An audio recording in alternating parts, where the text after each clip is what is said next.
Bueno, pues ya sabemos calcular la distancia de una estrella, sabemos calcular la temperatura de una estrella, pero ¿cómo calculamos el tamaño de una estrella? Y vamos a ver que eso es relevante para todo lo que luego tenemos que aprender a hacer. Entonces, bueno, ¿cómo calculamos el tamaño de una estrella? Ya veíamos en el curso anterior que podemos calcular el tamaño del Sol porque tiene un ángulo concreto. Nosotros podemos verlo en el cielo y ese ángulo que nos forma, sabiendo su distancia, pues es muy fácil calcular el diámetro del Sol. Pero con una estrella es imposible porque lo vemos puntual, con lo cual no podemos conocer el tamaño de una estrella de esta manera. ¿Pero cómo podemos hacerlo? Bueno, pues para eso fue necesario que Stefan y Boltzmann nos pudieran determinar una fórmula que es sencillísima y que nos aporta muchísima información. Y es que la energía de cualquier elemento incandescente depende y es proporcional a la temperatura en grados Kelvin elevado a la cuarta. ¿Vale? Y esa energía nos la da en vatios por metro cuadrado. Es decir, un elemento en superficie, cada metro cuadrado de ese elemento en superficie emite una serie de vatios que son iguales a sigma por la temperatura de ese elemento en grados Kelvin elevado a la cuarta. ¿Vale? Por ejemplo, en el caso del Sol, si estamos que tiene 5.778 grados Kelvin, bueno, pues eso le damos a la cuarta, lo multiplicamos por la constante de Stefan Boltzmann y conseguimos la energía solar. Es la energía que emite cada metro cuadrado de la superficie del Sol, que son 63 millones de vatios por metro cuadrado. ¿Bien? Esto entendido. Bien, no es solo esto lo único que necesitamos para calcular el tamaño de una estrella. Vais a ver que es un método, bueno, que puede parecer rebuscado, pero que es bonito y es fundamental entenderlo. Vamos a verlo. Bueno, ¿cómo podemos calcular el tamaño de una estrella? Lo primero, ya sabemos, calcular la distancia. Y eso lo podemos saber por paralaje. Igual que Bessel calculó la distancia que estaba de 61 Cygni, pues nosotros podemos calcular la distancia de una estrella. En realidad, por paralaje podemos llegar a calcular la distancia de casi 2.000 estrellas. Y dirás, bueno, pues tampoco son muchas. Bueno, pues eso nos ha dado muchísima información, como vamos a ver ahora. Bueno, pues calculamos la distancia de la estrella, que ya tenemos el valor D, calculamos su temperatura, porque analizamos su espectro de luz, y en función de eso, por la ley de Wien, ya podemos calcular la temperatura, con lo cual ya tenemos T, ya tenemos D y ya tenemos T. Vale, ahora, con la ley de Stefan Boltzmann, una vez que sabemos la temperatura, podemos calcular cada metro cuadrado de su superficie, cuántos vatios emite, ¿vale? Así que sabemos la energía en vatios por metro cuadrado que emite su superficie. Bien, ahora ya intuitivamente lo estáis viendo y dices, vale, ahora yo puedo calcular la cantidad de energía que nos llega a la Tierra, ¿vale? Y esa, vamos a llamarlo la E medida, la energía medida en la Tierra, y lo medimos en vatios por metro cuadrado, es decir, por cada metro cuadrado. Imaginaos que yo pongo un panel solar que se alimenta de la energía que viene de una estrella. Bueno, pues ese panel solar lo hacemos de un metro cuadrado, ¿cuánta energía le llega a la estrella, le llega a ese panel solar de esa estrella? Bueno, pues esa energía sería en vatios por metro cuadrado. ¿Vale? Bien, esa energía que le llega a la Tierra, que viene de esa estrella, depende obviamente de la distancia a la que nos encontramos, y depende de la distancia al cuadrado. ¿Por qué? Porque la superficie de esa esfera gigantesca que tiene como radio la distancia entre la estrella y la Tierra, imaginaos una esfera gigantesca que tiene como centro la estrella y que la Tierra está justo en su superficie. Pues esa esfera es una esfera que hace repartir toda la energía que venía de la estrella, se ha tenido que repartir en esa esfera gigantesca, ¿vale? Por eso depende de la superficie de esa gran esfera, 4pi de cuadrado, la superficie de una esfera. Así que ahora ya que sabemos la energía que nos ha llegado a la Tierra, pues podemos calcular de la siguiente manera la energía de la estrella en vatios. ¿Qué quiere decir la energía de la estrella en vatios? Es toda la energía, llamamos luminosidad, toda la energía que emite la estrella en toda su superficie, ¿vale? Toda la superficie entera, imaginaos toda esa superficie, una superficie gigantesca, una esfera gigantesca, una estrella incandescente, pues todos esos vatios, ¿cuántos son? Bueno, pues eso lo podemos calcular porque sabemos la energía que emite en vatios por metro cuadrado, sabemos que eso tiene que ser igual a la energía total que emite la estrella dividida entre 4pi de cuadrado, ¿vale? La energía que nosotros nos ha llegado medida en vatios por metro cuadrado es igual a la energía de la estrella total dividida entre 4pi de cuadrado. Y de ahí sacamos la energía de la estrella en vatios. Y ahora, como ya sabemos la energía de la estrella en vatios, es decir, la energía que emite toda la superficie entera de la estrella en vatios, y también sabíamos, por la ley de Stefan Boltzmann, la energía que emite cada metro cuadrado de la superficie de la estrella, pues ya nada más que tenemos que dividir. Es decir, la energía de la superficie de la estrella está en vatios por metro cuadrado es igual a la energía total que emite la estrella entre 4πr², siendo R el radio de la estrella. De ahí, como sabemos todo, lo único que no sabemos es R, sacamos R y hemos conseguido el radio de la estrella. Este procedimiento nos sirve para calcular el radio de todas las estrellas que están a una distancia que podemos calcular por paralaje, más o menos unas 2000 estrellas, ¿vale? Todas las estrellas que están más cerca de 3000 años luz podemos calcular su distancia y por tanto podemos calcular con este procedimiento su dimensión, ¿vale? Luego ya vamos a ver que por estrellas similares podemos calcular otras muchas cosas, pero de momento lo interesante es que hemos tenido un abanico suficiente de 2000 estrellas en el que hemos conseguido mucha información. Y entonces, ¿qué hicieron Hesprong y Russell en el año 1913? Dijeron, pues tenemos mucha información de muchas estrellas, vamos a organizarlos en una matriz para poder conocer cómo se organizan todas esas estrellas en una matriz determinada. Que esa matriz la pusieron inteligentemente de la siguiente manera. Pusieron en la parte vertical su luminosidad, es decir, esa energía total que emite la estrella y que depende de su tamaño y de su temperatura, ¿vale? Es decir, cuanta más temperatura, pues más energía emite, y cuanto más tamaño, pues más energía emite, ¿vale? Y entonces eso sería en vertical, ojo, en escala logarítmica, es decir, las de más arriba son gigantescas y emiten una cantidad de energía brutal. Y en la parte de abscisas, en el eje X, vamos a colocar la temperatura, de tal manera que a la derecha del todo ponemos las más frías, las más rojas, y a la izquierda de todo ponemos las más azules, las más calientes, ¿vale?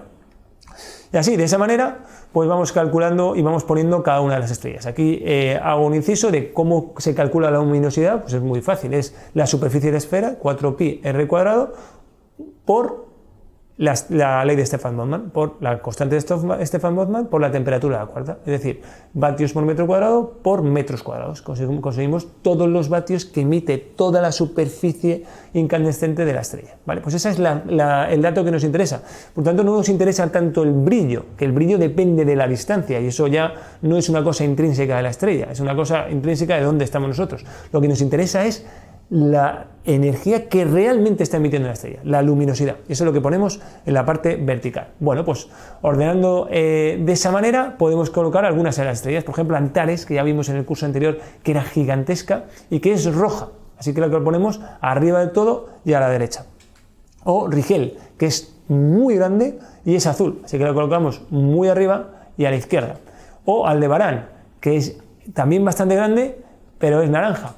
O Vega, que es una estrella blanca. Y así vamos calculando el Sol, por ejemplo, que no es casualidad que esté en el centro, está justo en el centro, es amarilla y además en tamaño 1, de alguna manera, en esa escala logarítmica. Bueno, pues colocando todas estas estrellas nos vamos a llevar una sorpresa, porque cuando colocamos todas esas estrellas, fijaros lo que vemos un camino, lo que llamaron la secuencia principal de las estrellas. Fijaros que es un camino precioso que va del infrarrojo, rojo, naranja, amarillo, blanco, azul, violeta, ¿vale?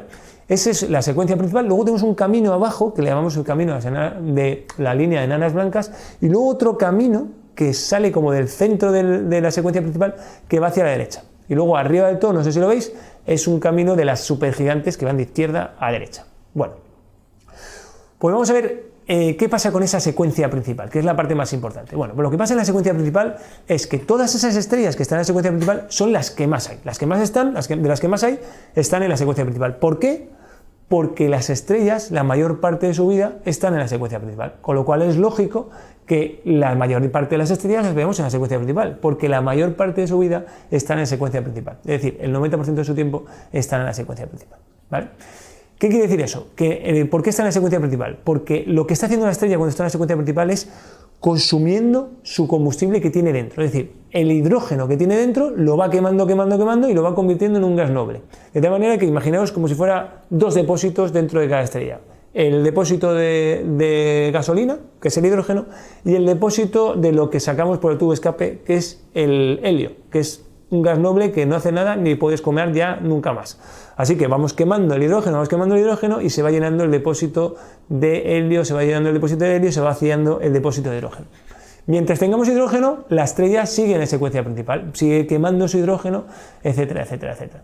Pero llega un momento en que ya se acaba ese combustible. Cuando se está acabando ese combustible interior, empieza a desviarse de la secuencia principal por un procedimiento que vamos a ver ahora, ¿vale? Las de más abajo a la derecha, bueno, todas las de la secuencia principal las llamamos enanas. ¿Por qué llamamos enanas? Bueno, porque están en un tamaño de 1 o mucho más pequeño que el Sol, o de 1 o de 1,5, pero las que están más arriba son 100, 1000, 10.000, mucho más grande muchas veces el Sol, ¿vale? Porque esto es una escala logarítmica, esas ya no son enanas, ¿vale? Y luego, pues nada, deciros que las que están más abajo son las enanas rojas que vamos a ver ahora. Vamos a ver luego el detalle de cada una de ellas. Bueno, vamos a ver, por ejemplo, la vida de nuestro Sol. Nuestro Sol empieza como una estrella joven, una enana amarilla, hace 4.500 millones de años y está situado en ese lugar de la secuencia principal. Su luminosidad antes era algo menor, estaba quemando su combustible y ahí lo que se produce es un equilibrio entre la fuerza gravitatoria de toda la masa de la estrella que intenta comprimirse y eso está contrarrestado por la fuerza nuclear de la quema del hidrógeno que produce una energía que aguanta el peso de la estrella, ¿vale? Entonces, cuanto más grandes son las estrellas, más grande tiene que ser el reactor nuclear de dentro y más rápido consume su hidrógeno. Cuanto más pequeñas son las estrellas, menos rápido tiene que quemar el hidrógeno, son mucho más estables. Es decir, una estrella muy grande dura menos, una estrella muy pequeña dura mucho más. La nuestra es intermedia y va a durar unos 10.000 millones de años. ¿Qué es lo que ha hecho? Bueno, pues eso su historia ha sido desde hace 4.500 millones de años. Hoy sigue consumiendo ese hidrógeno, que básicamente lo que hace es una reacción nuclear de 4 átomos de hidrógeno que los convierte en un átomo de helio y luego consigue mucha energía por la transformación de determinados electrones. Y finalmente a lo que llegará dentro de nuestros 4.500 millones de años es que se quedará ya sin hidrógeno en su reactor, en su núcleo, ¿vale? Y cuando se queda sin hidrógeno en su núcleo, ella no tiene otro más remedio que quemar lo que le queda, que es el hidrógeno que tiene en su corteza, ¿vale? Entonces, cuando empieza a quemar el hidrógeno que está en su corteza, ya está enferma. Y entonces, ¿qué hacen las estrellas cuando están enfermas? Ya se dirigen hacia su cementerio, como los elefantes. Pues esto es igual. Esto es cuando ya van a morir, ya se salen de la secuencia principal y se van yendo hacia su cementerio. En este caso, nuestra estrella se va haciendo cada vez más grande y cada vez más fría, de tal manera que va girando hacia la derecha y hacia arriba. Ese es nuestro Sol enfermo, se sale de la secuencia principal y se convierte en una subgigante amarilla como Procyon, por ejemplo, ¿vale? Según va avanzando, ya se convierte en un Sol moribundo, una estrella moribunda, ya es una gigante roja como Arturo y ahí ya está muriendo y está haciéndose inmensa. Cuando está quemando su superficie, el hidrógeno que tiene en su corteza, está empezando a ser cada vez más grande, se está expandiendo y bueno, va a engullir a Mercurio y a Venus. Fijaros lo grande que va a ser, pero va a ser una estrella más fría, más roja. Hasta que al final, cuando ya se queda sin combustible, toda la fuerza que queda es gravitatoria, empieza a colapsarse, hasta que hace ¡pum! Y explota en una nebulosa planetaria que no tiene que ver con los planetas, simplemente le llaman así porque los astrónomos se creían que eso que veían era un planeta, era una esfera, así una cosa redondita. Pues no es una esfera, es una nebulosa planetaria que es fruto de la explosión de un Sol moribundo, de una estrella del tamaño del Sol que ha muerto y ha quedado en el centro un residuo que es el 50% de su masa, pero comprimidísimo en lo que llamamos hoy una enana blanca, que tiene una densidad inimaginable. Y esa enana blanca ha quedado ahí abajo a la izquierda porque es pequeña, pero es bastante caliente, ¿vale? Es blanca. Bien. Este es el tipo de nebulosa planetaria, así va a acabar nuestro Sol cuando muera. Y vamos a ver ya como resumen cuáles son las estrellas saludables, las que están en la secuencia principal, cuáles son las estrellas moribundas que se dirigen hacia su cementerio y cuál es el cementerio de estrellas que son esas enanas blancas, ¿vale? Bueno, vamos a hablar un poquito de las enanas rojas. Las enanas rojas son muy interesantes porque en realidad son estrellas que casi podemos decir que son eternas, porque llevan desde el inicio del universo y ahí siguen estables y hay científicos que dicen que seguirán hasta el final del universo. El universo desaparecerá antes que desaparezcan estas enanas rojas. Son muy estables, queman su combustible muy despacio y por tanto son muy estables. Lo que pasa es que lanzan unas llamaradas pues son totalmente incompatibles con la vida, ¿vale?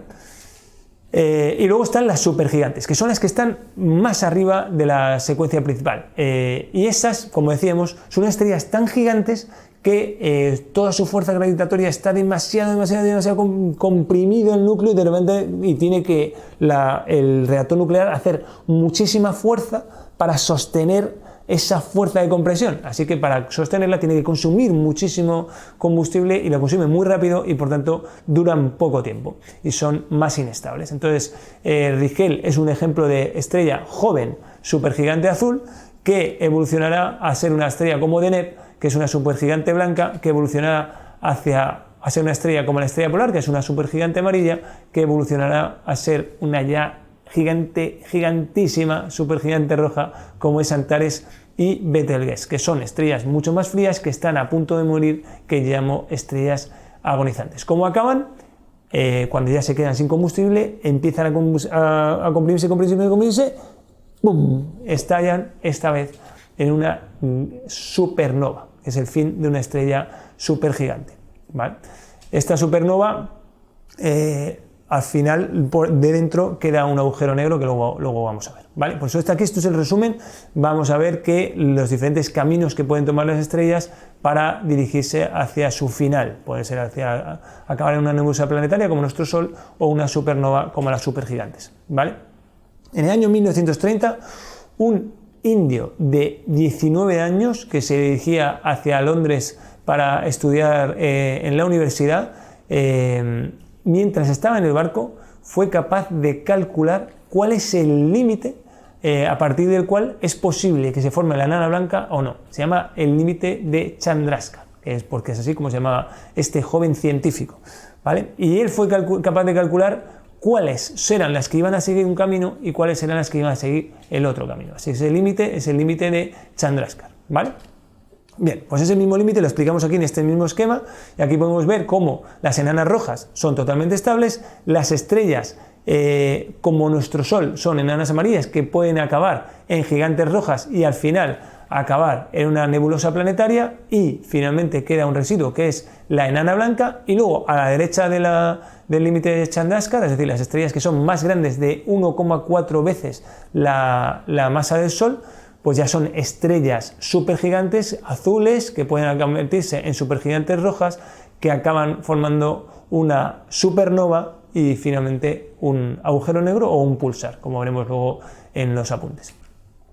Bueno, en otro curso veremos todo lo que es astronáutica, búsqueda de vida extraterrestre, etc. Vamos a hacer una brevísima introducción. ¿Dónde se está buscando ahora la vida extraterrestre? Pues en las estrellas que no son ni las muy grandes y muy calientes, porque esas duran muy poco y por lo tanto no daría tiempo a que evolucionara la vida, y mucho menos que evolucionara una vida inteligente como es el ser humano. Y tampoco pueden ser las enanas rojas, porque aunque son muy estables y sí daría tiempo, pero lanzan unas llamaradas tremendas, son demasiado frías, son peligrosas, no sirven esas para la búsqueda de vida extraterrestre. ¿Cuáles son las que en donde nos estamos focalizando y la búsqueda? En las estrellas amarillas y las estrellas naranjas. Bien, pues aquí tenemos un resumen, y aquí podemos calcular y podemos ver las diferentes estrellas que veíamos en el segundo curso y que aquí ahora ya las tenemos colocaditas en el diagrama. Seguro que os parece una idea magnífica la que tuvieron estos científicos de colocar estas estrellas en este diagrama, porque nos ha dado muchísima información. Fijaros que nosotros lo único que teníamos era la luz que nos llega de cada una de las estrellas, todas ahí caóticamente dispuestas en el universo, y ahora ya, gracias a la inteligencia de estos grandes científicos, podemos saber cuál es el ciclo de vida de una estrella, qué es lo que se espera de ella, cómo era antes, cómo va a ser después, en qué se va a convertir, etcétera, etcétera, etcétera. Y todo simplemente por ordenarlas y colocarlas en un diagrama inteligente. El catálogo Messier. Está claro que catalogar las cosas empieza a ser una cosa inteligente. Bueno, pues Messier hizo también su propio catálogo, pero de cosas distintas, en realidad de las cosas que no eran estrellas, de cosas que eran objetos extraños, y vamos a ver por qué esto es interesante.